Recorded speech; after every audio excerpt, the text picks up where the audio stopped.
Ibrani pasal 8.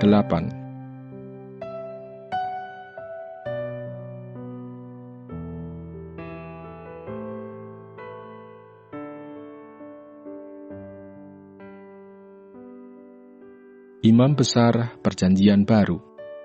Inti segala yang kita bicarakan itu ialah kita mempunyai imam besar yang demikian, yang duduk di sebelah kanan tahta yang maha besar di sorga dan yang melayani ibadah di tempat kudus, yaitu di dalam kemah sejati yang didirikan oleh Tuhan dan bukan oleh manusia.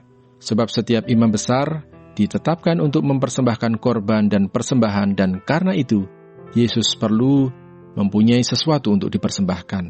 Sekiranya ia di bumi ini, ia sama sekali tidak akan menjadi imam, karena di sini telah ada orang-orang yang mempersembahkan persembahan menurut hukum Taurat. Pelayanan mereka adalah gambaran dan bayangan dari apa yang ada di surga, sama seperti yang diberitahukan kepada Musa ketika ia hendak mendirikan kemah. Ingatlah, demikian firman-Nya, bahwa engkau membuat semuanya itu menurut contoh yang telah ditunjukkan kepadamu di atas gunung itu. Tetapi sekarang ia telah mendapat suatu pelayanan yang jauh lebih agung, karena ia menjadi pengantara dari perjanjian yang lebih mulia, yang didasarkan atas janji yang lebih tinggi. Sebab sekiranya perjanjian yang pertama itu tidak tercatat, tidak akan dicari lagi tempat untuk yang kedua. Sebab ia menegur mereka ketika ia berkata, "Sesungguhnya akan datang waktunya, demikianlah firman Tuhan. Aku akan mengadakan perjanjian baru dengan kaum Israel dan dengan kaum Yehuda, bukan seperti perjanjian yang telah kuadakan dengan nenek moyang mereka pada waktu aku memegang tangan mereka untuk membawa mereka keluar dari tanah Mesir. Sebab mereka tidak setia kepada perjanjianku, dan aku menolak mereka," demikian firman Tuhan. "Maka inilah perjanjian yang kuadakan dengan kaum Israel sesudah waktu itu, demikianlah firman Tuhan. Aku akan menaruh hukumku dalam akal budi mereka dan menuliskannya dalam hati mereka, maka aku akan menjadi Allah mereka dan mereka akan menjadi umatku. Dan mereka tidak akan mengajar lagi sesama warganya atau sesama saudaranya dengan mengatakan, 'Kenalah Tuhan,' sebab mereka semua, besar kecil, akan mengenal aku. Sebab aku akan menaruh belas kasihan terhadap kesalahan mereka dan tidak lagi mengingat dosa-dosa mereka." Oleh karena ia berkata-kata tentang perjanjian yang baru, ia menyatakan yang pertama sebagai perjanjian yang telah menjadi tua. Dan apa yang telah menjadi tua dan usang telah dekat kepada kemusnahannya.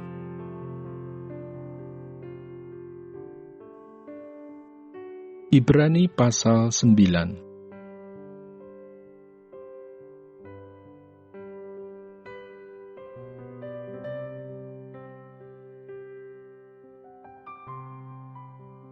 Tempat kudus di bumi dan di sorga. Memang perjanjian yang pertama juga mempunyai peraturan-peraturan untuk ibadah dan untuk tempat kudus buatan tangan manusia, sebab ada dipersiapkan suatu kemah, yaitu bagian yang paling depan, dan di situ terdapat kaki dian dan meja dengan roti sajian. Bagian ini disebut tempat yang kudus. Di belakang tirai yang kedua terdapat suatu kemah lagi yang disebut tempat yang maha kudus. Di situ terdapat mezbah pembakaran ukupan dari emas dan tabut perjanjian yang seluruhnya disalut dengan emas. Di dalam tabut perjanjian itu tersimpan buli-buli emas berisi mana, tongkat Harun yang pernah bertunas, dan loh-loh batu yang bertuliskan perjanjian, dan di atasnya kedua kerub kemuliaan yang menaungi tutup pendamaian. Tetapi hal ini tidak dapat kita bicarakan sekarang secara terperinci. Demikianlah caranya tempat yang kudus itu diatur. Maka imam-imam senantiasa masuk ke dalam kemah yang paling depan itu untuk melakukan ibadah mereka. Tetapi ke dalam kemah yang kedua hanya imam besar saja yang masuk sekali setahun, dan harus dengan darah yang ia persembahkan karena dirinya sendiri dan karena pelanggaran-pelanggaran yang dibuat oleh umatnya dengan tidak sadar. Dengan ini Roh Kudus menyatakan bahwa jalan ke tempat yang kudus itu belum terbuka selama kemah yang pertama itu masih ada. Itu adalah kiasan masa sekarang. Sesuai dengan itu dipersembahkan korban dan persembahan yang tidak dapat menyempurnakan mereka yang mempersembahkannya menurut hati nurani mereka. Karena semuanya itu, di samping makanan, minuman, dan berbagai macam pembasuhan, hanyalah peraturan-peraturan untuk hidup insani, yang hanya berlaku sampai tibanya waktu pembaharuan. Kristus adalah pengantara dari perjanjian yang baru.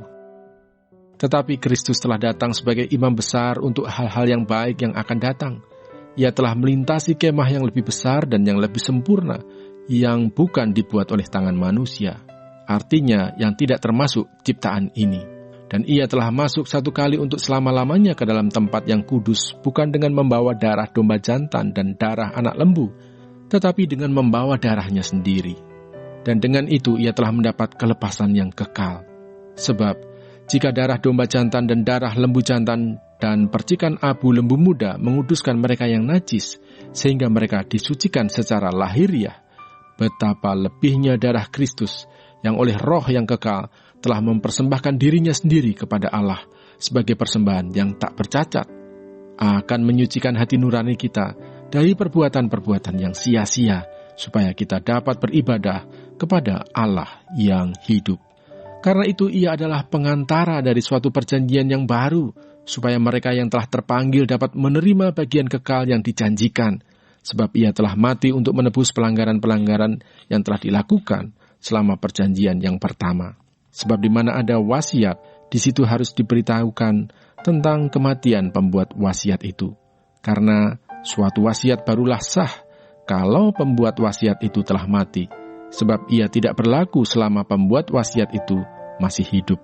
Itulah sebabnya, maka perjanjian yang pertama tidak disahkan tanpa darah.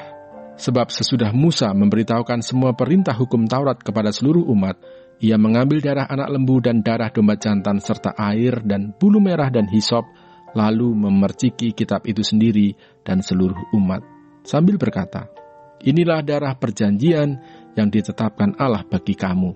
Dan juga kemah dan semua alat untuk ibadah dipercikinya secara demikian dengan darah. Dan hampir segala sesuatu disucikan menurut hukum Taurat dengan darah, dan tanpa penumpahan darah tidak ada pengampunan. Jadi segala sesuatu yang melambangkan apa yang ada di sorga haruslah ditahirkan secara demikian.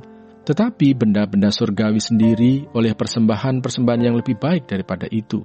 Sebab Kristus bukan masuk ke dalam tempat kudus buatan tangan manusia yang hanya merupakan gambaran saja dari yang sebenarnya, tetapi ke dalam sorga sendiri untuk menghadap hadirat Allah guna kepentingan kita. Dan ia bukan masuk untuk berulang-ulang mempersembahkan dirinya sendiri, sebagaimana imam besar setiap tahun masuk ke dalam tempat kudus dengan darah yang bukan darahnya sendiri. Sebab jika demikian, ia harus berulang-ulang menderita sejak dunia ini dijadikan. Tetapi sekarang ia hanya satu kali saja menyatakan dirinya pada zaman akhir untuk menghapuskan dosa oleh korbannya. Dan sama seperti manusia ditetapkan untuk mati hanya satu kali saja, dan sesudah itu dihakimi, demikian pula Kristus hanya satu kali saja mengorbankan dirinya untuk menanggung dosa banyak orang. Sesudah itu ia akan menyatakan dirinya sekali lagi tanpa menanggung dosa untuk menganugerahkan keselamatan kepada mereka yang menantikan Dia.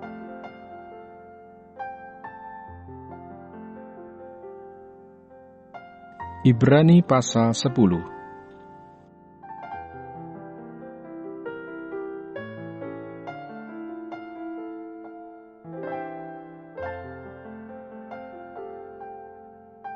Persembahan yang sempurna.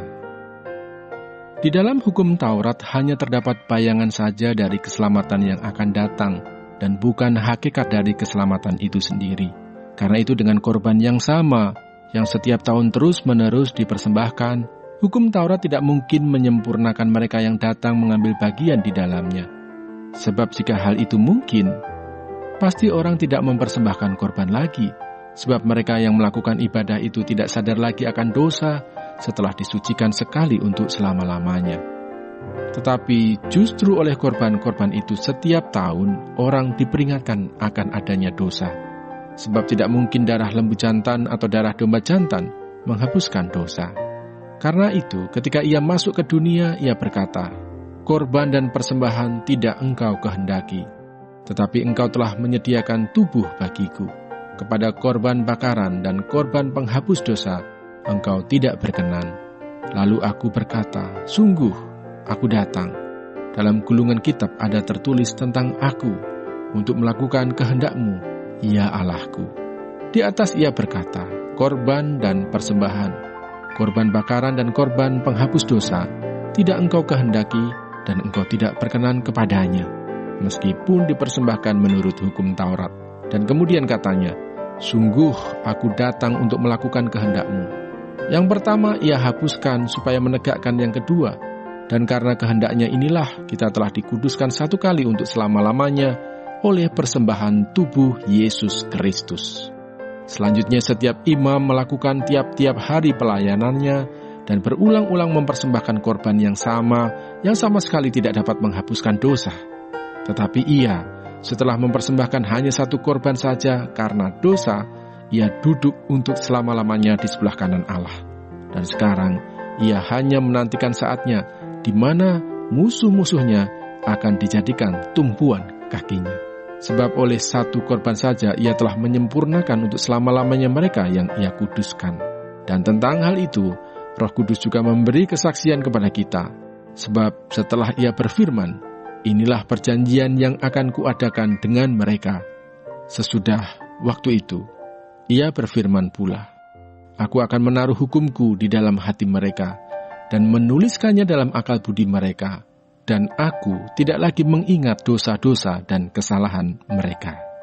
Jadi apabila untuk semuanya itu ada pengampunan, tidak perlu lagi dipersembahkan korban karena dosa. Ketekunan. Jadi, saudara-saudara, oleh darah Yesus kita sekarang penuh keberanian dapat masuk ke dalam tempat kudus, karena ia telah membukakan jalan yang baru dan yang hidup bagi kita melalui tabir, yaitu dirinya sendiri. Dan kita mempunyai seorang imam besar sebagai kepala rumah Allah. Karena itu marilah kita menghadap Allah dengan hati yang tulus ikhlas dan keyakinan iman yang teguh. Oleh karena hati kita telah dibersihkan dari hati nurani yang jahat dan tubuh kita telah dibasuh dengan air yang murni. Marilah kita teguh berpegang pada pengakuan tentang pengharapan kita, sebab Ia yang menjanjikannya setia. Dan marilah kita saling memperhatikan supaya kita saling mendorong dalam kasih dan dalam pekerjaan baik. Janganlah kita menjauhkan diri dari pertemuan-pertemuan ibadah kita, seperti dibiasakan oleh beberapa orang. Tetapi marilah kita saling menasihati dan semakin giat melakukannya menjelang hari Tuhan yang mendekat. Sebab jika kita sengaja berbuat dosa sesudah memperoleh pengetahuan tentang kebenaran, maka tidak ada lagi korban untuk menghapus dosa itu. Tetapi yang ada ialah kematian yang mengerikan akan penghakiman dan api yang dahsyat yang akan menghanguskan semua orang durhaka. Jika ada orang yang menolak hukum Musa, ia dihukum mati tanpa belas kasihan atas keterangan 2 atau 3 orang saksi. Betapa lebih beratnya hukuman yang harus dijatuhkan atas dia yang menginjak-injak anak Allah, yang menganggap najis darah perjanjian yang menguduskannya, dan yang menghina roh kasih karunia, sebab kita mengenal Dia yang berkata, pembalasan adalah hakku, akulah yang akan menuntut pembalasan. Dan lagi, Tuhan akan menghakimi umatnya. Ngeri benar kalau jatuh ke dalam tangan Allah yang hidup. Ingatlah akan masa lalu. Sesudah kamu menerima terang, kamu banyak menderita oleh karena kamu bertahan dalam perjuangan yang berat. Baik waktu kamu dijadikan tontonan oleh cercaan dan penderitaan, maupun waktu kamu mengambil bagian dalam penderitaan mereka yang diperlakukan sedemikian. Memang kamu telah turut mengambil bagian dalam penderitaan orang-orang hukuman, dan ketika harta kamu dirampas, kamu menerima hal itu dengan sukacita, sebab kamu tahu bahwa kamu memiliki harta yang lebih baik dan yang lebih menetap sifatnya. Sebab itu, janganlah kamu melepaskan kepercayaanmu, karena besar upah yang menantinya. Sebab kamu memerlukan ketekunan, supaya sesudah kamu melakukan kehendak Allah, kamu memperoleh apa yang dijanjikan itu. Sebab sedikit, bahkan sangat sedikit waktu lagi, dan Ia yang akan datang sudah akan ada, tanpa menangguhkan kedatangannya. Tetapi orangku yang benar akan hidup oleh iman, dan apabila ia mengundurkan diri, maka aku tidak berkenan kepadanya. Tetapi kita bukanlah orang-orang yang mengundurkan diri dan binasa, tetapi orang-orang yang percaya dan yang beroleh hidup